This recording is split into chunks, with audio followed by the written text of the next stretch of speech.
Raríssimos, René de Paula Júnior falando aqui no Leia Vale a Pena. Este canal pelo qual eu tenho um carinho imenso, esse é um canal do meu coração, porque é justamente aqui no Leia Vale a Pena que eu compartilho com vocês livros que mexem comigo. Na verdade, acho que seria melhor eu dizer que estão mexendo comigo, porque eu sou tão ansioso, a minha ânsia é tão grande por compartilhar aquilo que está fazendo minha cabeça, nossa, fervilhar, que eu acabo nem esperando acabar, que eu acabo compartilhando no meio do livro, que é o que está acontecendo no caso aqui com esse livro bárbaro chamado Knowledge Resistance, Resistência ao Conhecimento. É de um acadêmico sueco chamado Mikael Klintman, eu estou lendo no Kindle, inclusive, e o subtítulo é Como Nós Evitamos Insights ou Ideias de Outras Pessoas. Por que esse livro agora é tão oportuno? Talvez tenha a ver até com a própria natureza desse canal. Por que eu criei o Leia Vale a Pena? Porque eu imagino que existe um monte de gente por aí sedenta por novas ideias que façam você repensar, que façam você revisar os seus conceitos, que façam você expandir aquilo que você é capaz de entender. Mas a prática tem mostrado que talvez eu tenha sido otimista demais. Esse obviamente é um canal de nicho, ainda mais que não é um canal comercial, é um canal completamente orgânico, né? E aí vale a pena talvez voltar um pouco no tempo. Eu acho que muitos de nós, nós que nos envolvemos com a internet desde os primórdios, acho que muitos de nós tínhamos um sonho, talvez um pouco iluminista, por assim dizer, aquele sonho de que você vai estender à humanidade os benefícios do conhecimento, as maravilhas da razão, né? E a gente vai viver uma vida mais iluminada. Então acho que isso certamente moveu muita gente, foi o que me moveu. E hoje eu percebo que talvez deu ruim, no sentido em que nós empoderamos todo mundo e agora a gente está vendo aí, né, efetivamente o que as pessoas escolhem, o que as pessoas produzem, o que as pessoas compartilham, inclusive de que maneira as pessoas reagem quando a gente tenta justamente comunicar algum conhecimento novo. E isso tem sido bastante, pelo menos para mim, acho que para mais gente também, tem sido bastante desconcertante. Não só porque o interesse pelas coisas da razão, do conhecimento, é menor do que a gente podia imaginar, né? Eu cresci, na verdade isso até foi uma questão de formação acadêmica, com aquela história de que não, as pessoas acabam consumindo lixo, entretenimento, porque é isso que a indústria cultural força as pessoas. A hora que a gente empoderar as pessoas, elas tiverem aí a liberdade, elas vão ter todas as ferramentas, né? Elas vão provavelmente criar um mundo absolutamente novo, e não foi bem isso o que aconteceu, né? A gente está vendo aí que uma boa parte do nosso tempo, claro, os aparelhos são criados de uma maneira viciante, as plataformas são criadas de uma maneira viciante, mas a gente espontaneamente gasta mais tempo com coisas para espairecer do que necessariamente para reescrever a maneira como você pensa. E aí surgem duas coisas que são um pouco desconcertantes, para mim isso está sendo bastante pessoal, confessional aqui inclusive, que é a seguinte, aquela postura de que, olha, é o seguinte, eu tenho aqui um jarro repleto, né, do inebriante líquido do conhecimento, né, abra por favor a sua cabeça vazia que eu vou verter esse líquido fabuloso e você vai agora, nossa, viver uma outra esfera, né? Você vai sair da caverna de Platão. Então eu acho que muita gente tinha, eu assumo que eu tinha, essa visão talvez até um pouco arrogante de que existe aí um certo vácuo a ser preenchido. E quem vem tentando fazer isso já percebeu que não é tão simples assim e que não é simplesmente uma questão do que é. Eu acho que é nesse tema que o autor, que é um acadêmico, se debruça. Tanto que ele acaba entrevistando muitos outros pesquisadores, muitos outros acadêmicos. É um trabalho bastante sério, bastante sóbrio. Eu vou te dizer que não é uma leitura muito fluida, não é uma leitura necessariamente literária, né? Porque o autor é sueco, então eu não sei se ele escreveu num inglês meio enrolado ou se o tradutor também traduziu mantendo a maneira de articular de um sueco. Eu sei que é uma leitura densa, né? que merece bastante atenção, mas para mim está valendo bastante a pena. E uma das primeiras coisas que me chamou a atenção aqui, que já vale a pena compartilhar com vocês, é uma das hipóteses para a resistência das pessoas ao conhecimento. Aliás, um parêntese aqui. Por que resistência ao conhecimento e não resistência à informação ou resistência aos fatos? Essa é uma das primeiras questões para o autor, né? O livro é bastante recente, ele inclui inclusive aqui o Trump, na eleição do Trump, as fake news, etc. e tal.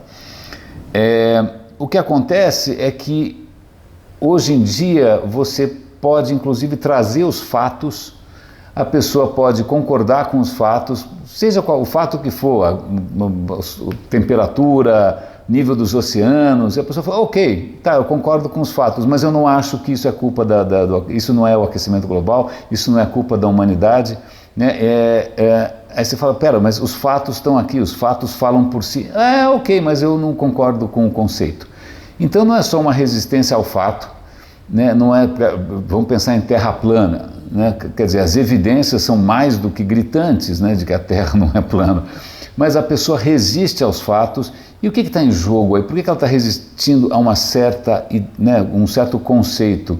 Por que ela está tão defensiva das próprias ideias, por mais que as ideias sejam delirantes? E uma das teses aqui que vem no livro do Knowledge Resistance é uma tese que é chamada de ignorância racional. Ignorância racional é quando você sabe que você não sabe, né, que você sabe pouco, mas ao se deparar, ao dar de cara com uma oportunidade de saber mais, você para e pensa, será que vale a pena? Quanto que isso vai custar? Qual é o perrengue? Quanto vai demorar? Por que eu vou assistir um vídeo de 20 minutos do René falando? Eu tenho mais o que fazer. Né? Você faria uma relação em custo-benefício e aí você escolhe a ignorância, simples assim. Essa é uma tese muito interessante, que já dá muito o que pensar, mas ela pressupõe algumas coisas. Pressupõe que a pessoa efetivamente tenha consciência da própria ignorância, que ela também consiga avaliar aquilo que ela não sabe, né? Quando na verdade a resistência parece ser um pouco mais instintiva, não tão racional assim. E aí uma das coisas que vem aqui, que eu já posso compartilhar com vocês, porque isso já é um pensamento bastante transformador, é o seguinte: nós somos criaturas sociais, grupais. Aquela primeira hipótese ali é uma hipótese de indivíduo, né? O indivíduo racional e crítico é senhor das suas decisões. Mas não é assim que a gente funciona, nós somos criaturas, né? Ao longo da evolução toda, desde os primatas, nós somos criaturas sociais. E se tem alguma coisa que para criaturas sociais é absolutamente assustador, é realmente pavoroso, letal talvez, é justamente você sair do grupo, você ser banido do grupo, você não fazer mais parte do grupo, né? Isso vale tanto para chimpanzés, bonobos, caçadores-coletores, tanto faz, você longe do grupo, você não é ninguém, você morre. Então pertencer ao grupo é uma questão muito importante do ponto de vista darwinista, evolutivo mesmo. E aí o que acontece?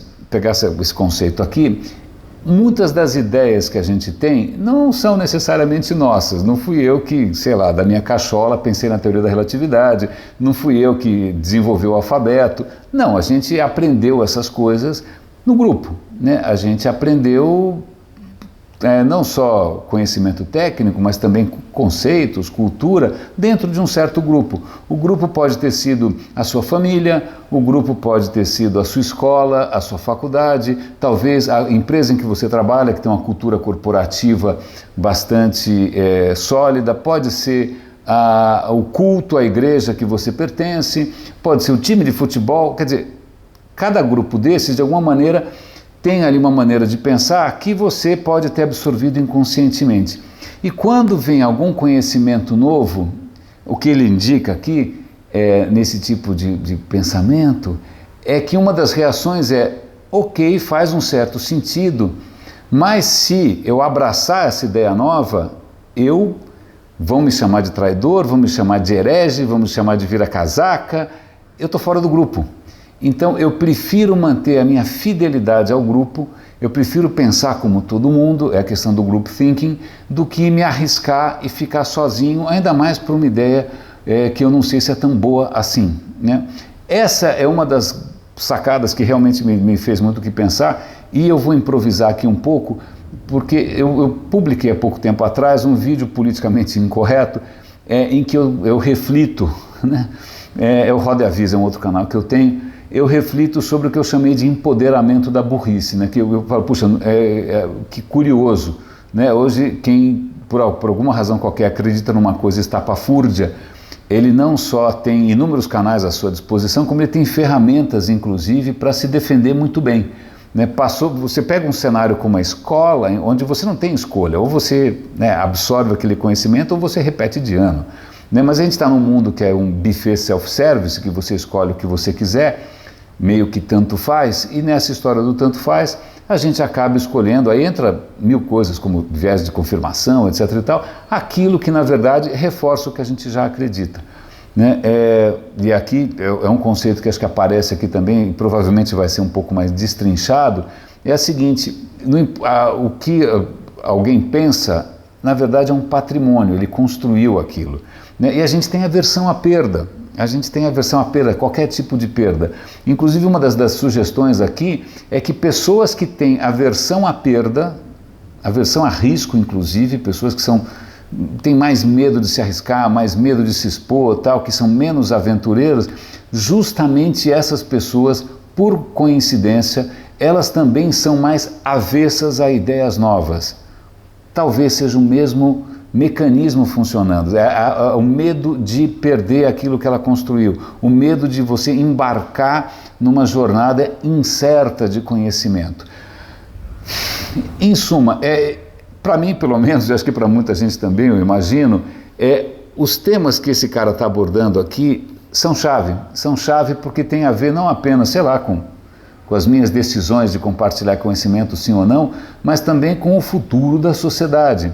Na hora que a gente tem plataformas que são, praticamente universais, você tem o acesso universal pelos smartphones, isso deveria estar promovendo, pelo menos, né, pensando com o meu ranço iluminista, devia estar promovendo, né, uma subida aí de patamar de níveis de discussão. A gente deveria, em princípio, estar evoluindo o nível da conversa e não se entrincheirando, né, a gente se apegando a ideias completamente delirantes e fazendo tão pouco caso assim a qualquer coisa que pareça um pouco mais intelectualizada. Claro, existe um contexto aí que acho que talvez ele comente ou não, do anti-intelectualismo que está acontecendo por aí, de um certo ranço, né, bom, talvez. Então, isso talvez dê um contexto aqui, talvez uma importância um pouco maior para esse tema. Eu acho que a resistência ao conhecimento, na verdade, diz respeito a todos nós. Até o próximo episódio, um grande abraço aqui no Leia Vale a Pena.